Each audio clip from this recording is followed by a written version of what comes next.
Hey, welcome back, YouTubers, to another hashtag TTH build update and review.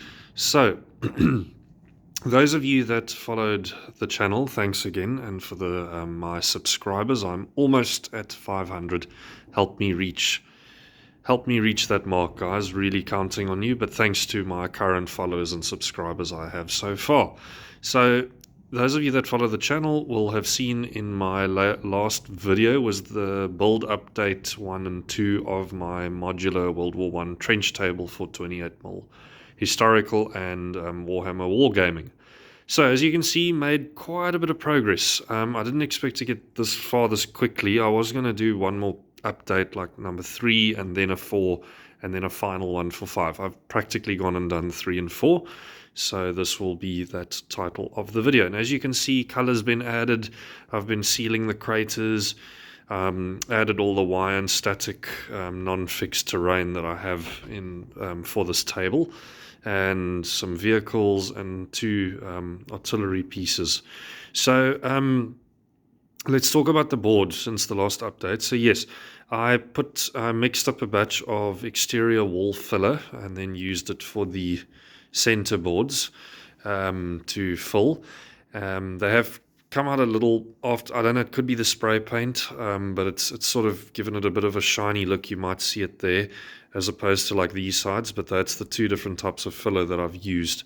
So I'm going to do a little bit more texturing in the middle. I might add some more exterior filler just to make a few more maybe, not hills, but sort of shallower craters and some, but I want to make I do want to make this board playable. So obviously when you've got your infantry running across, I know No Man's Land wasn't totally flat, but you could see the trenches from either side.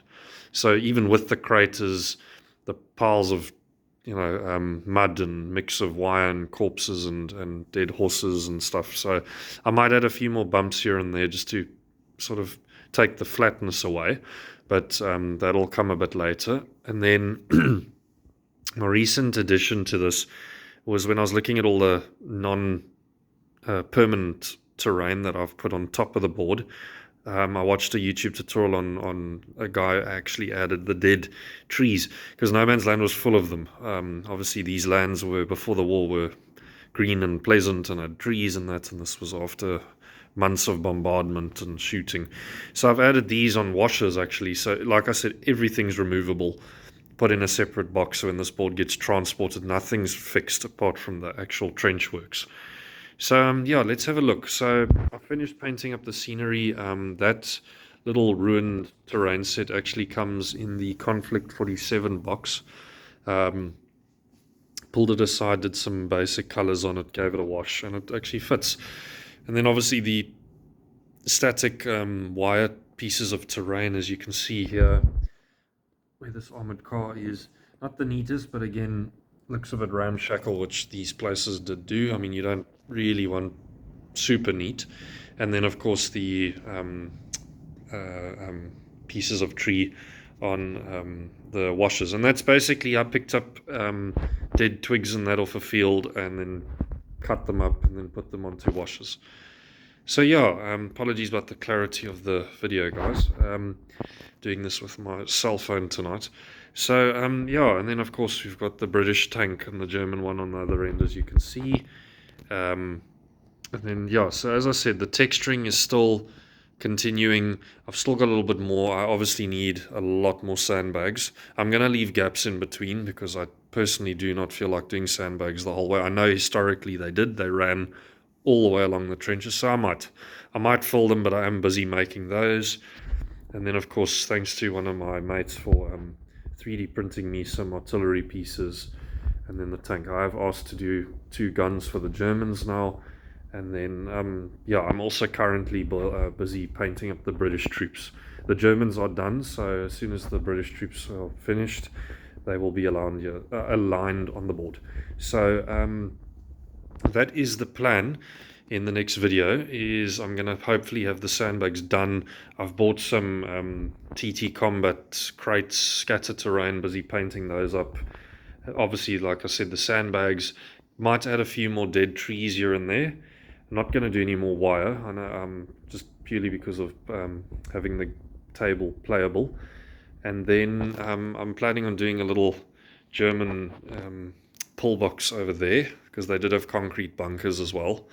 And then the 2 German field guns, and then, yeah, the infantry. So hopefully, being this part 3 and 4, as I've said, I want to then do a final video after that on the final touches. I know there's a lot of streak marks, as you can see. I wanted to give it a mud effect, but I might, like I said, add a few more layers on top, but I'll see.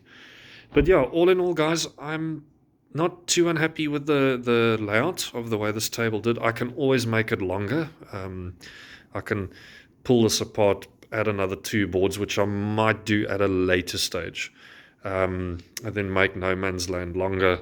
And then what I'm contemplating, the nice thing is, because this is all foam, and because of the discoloration here, I might actually carve another trench system that'll join these 2 artillery pits, but they've already been covered with the card. But again, it's card, so I shouldn't have an issue cutting through it. It just means then I'll have to glue everything, get it sorted, and then paint again. So I'm contemplating that, like I did on that side, with an additional, apologies guys, let's clear it, with another trench. But for now, it's sort of defender's trench, attacking trench. So yeah, it depends on the game and how we play. But yeah, so finer details. And then obviously, guys, you're probably wondering why the craters are grey. It's just a base coat and a sealant, and then I'm going to get black paint over that and then do a bit of a dry brush. So yeah, I might add a bit more here and there. The board is pretty much finished. Like I said, it's just the sandbags now, finishing up the British troops, and then of course I still need to paint the French, but for now it's the British first, and then this board should be ready to go. But yeah, as I said, I'm pretty happy with the turnout and the results of the board. It was quite a quick job. I mean, I know there are YouTubers out there who have done these trench wargaming tables, and they've put a lot of effort into them. They've even done the double, the firing step in the trenches, where and the thickness of foam. But I was working with very thin layers of foam, and for me to have done that was my original plan, was actually to do the trenches to a certain height, so that the troops can move around without their heads being knocked off, and then there's a firing step in that. But I honestly, time was against me for this build, and also that thickness of foam. It would take me to do a lot of layers, and these styrofoam sheets are actually quite expensive per sheet. So and the best I could do was go 2 layers.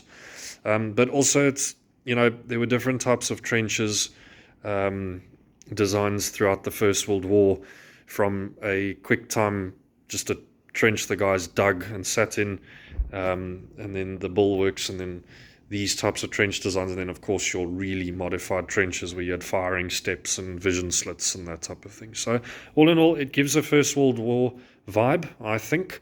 You guys can let me know down in the comments what you think, and give me tips, please, critique as well. Those of you who have built these boards before, let me know. This is my first time doing a proper First World War trench board.